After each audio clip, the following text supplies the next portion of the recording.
Hi, I'm Cody Anderson, one of the pastors at Parker United Methodist Church. We are talking about radical hospitality, this hospitality that is rooted in the grace and the love of Jesus. But I want us to just take a moment and pause. Take a deep breath in and then let it out. Because I don't know if you've noticed, but the anxiety that is going on in the world around us, in our own bodies, is kind of ratcheting up.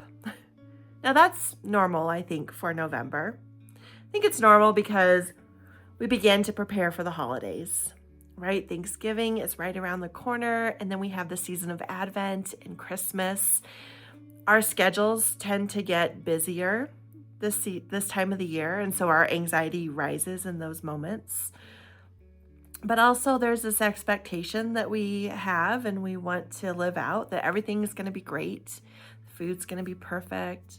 The house is going to be clean. The presents that will be coming are going to be the perfect ones. And that we're going to have the resources to do all of those things for the people that we love.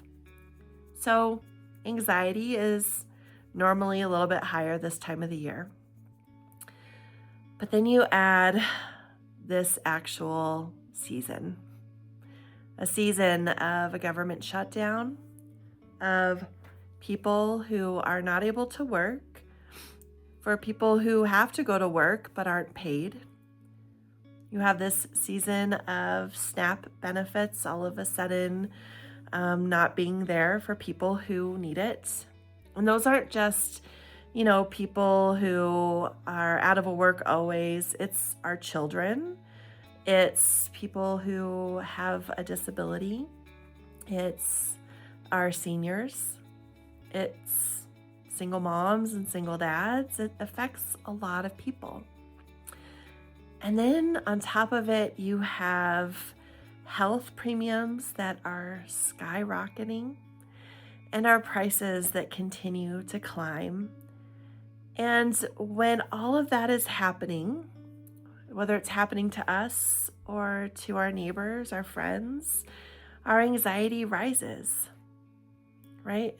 It's hard to see that there might not be enough food, enough resources, enough for a simple gift or a turkey, right? It's a really anxious time for all of us. And I know that for me personally, when I have so much that's coming at me with the stories of people who are hurting and people who are reaching out and wondering, what are we going to be able to do? And when I have my own anxiety of that, I can get really stressed.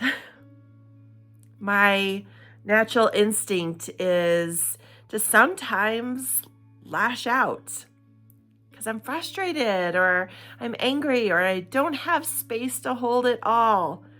And when my anxiety goes up, I know that I'm not my best self. What about you? Do you find yourself in that place sometimes when your anxiety is here and you just can't take it and there's no space to be able to give? On Sunday, I was meeting with our youth group.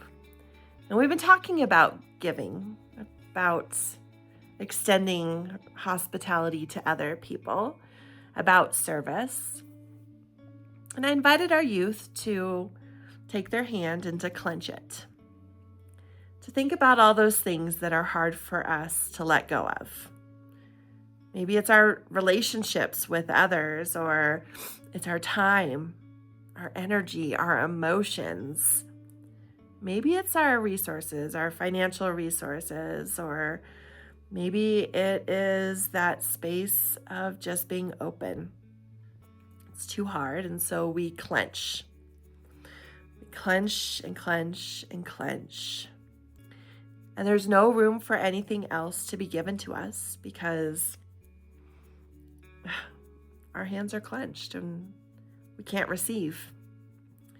But when we let go, when we open up our hands, when we open up and make space for more relationships, or make space to give of our time or our resources or our emotions, our energy, not only does it allow us to be able to give, but it also allows us to be able to receive, right? I can't receive when I am holding on and clenching, but I can receive when I open up my palm and I let go. I think right now we find ourselves in a season of clenching. Maybe it's our jaws, right? Oh, the stress. Maybe we're clenching our resources or our time, our emotions, because we just don't have enough. And that makes us kind of grouchy and closed off, and we don't have space to see other people. So I want to invite you to take a deep breath, let it out, and as you do, unclench your fists. Maybe relax your shoulders or loosen that jaw. When I find myself in places where I am anxious or my emotions are running high or I just don't feel like I have enough, the first thing I have to do is to remember to breathe. To take a deep breath in and out.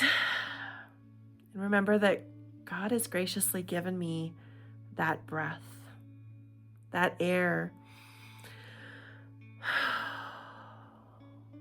that nurtures and feeds my body and allows me to be able to do the things I need to do. And when I breathe in and out, I don't know if you've noticed, but I can't help but let my body relax. Everybody's body just naturally begins to relax when we breathe. Naturally allows us to be able to create space, to be able to give and to serve. One of my favorite stories in the Bible is the story of the widow who gave. If you remember, Jesus is in the temple and he points out the people who are giving from abundance, the people who have a lot to give, and so they're giving these generous gifts.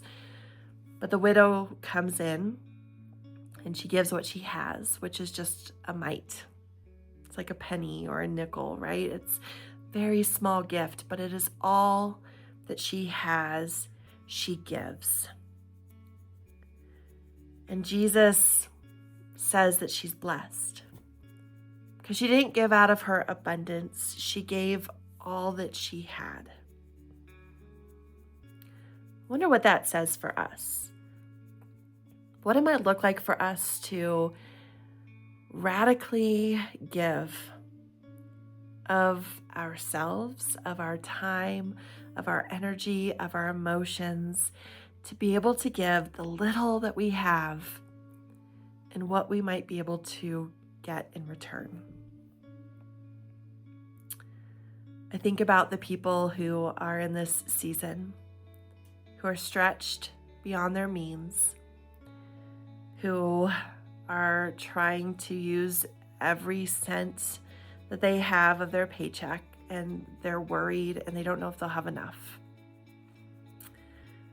And I wonder what it looks like for us who also feel stretched in a ton of different ways, if we were able to give the little that we had,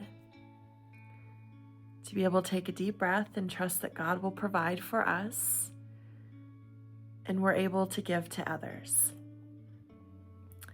Where our eyes might be open to somebody who looks lost, looks defeated, looks like they are just holding on by a prayer. And what it looks like if we say hello. We recognize them. We ask them how their day's going. We ask them if we can help. I wonder what it looks like to extend radical hospitality in this moment as Jesus did. which is to serve, which is on the night that he was going to be betrayed, getting down on his knees and serving as his last act for his friends. I wonder what it looks like for us in this moment to be able to do the same, to be able to see the needs of those around us and to extend love and grace and kindness, and to be able to say that, God, I know that I only have so much, but the little that I have, I offer to you to use, whatever that looks like. I think that we would see that in that moment that we give, we would get a blessing in return. Right? Those moments that we're able to give to others, that we're able to serve, we're able to love, even if it is from the little that we have, God will use that and bless it. But we have to trust. And I also want to offer up this for you as well. This season is really hard, like I've said. And so maybe the first person that you have to offer an extension of love and grace is to yourself.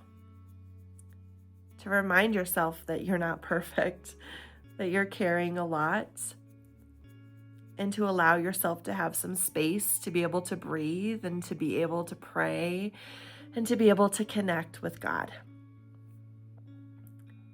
One of the things that I've been doing during this season is reading out of this book. It's called Ash and Starlight, Prayers for the Chaos and Grace of Daily Life.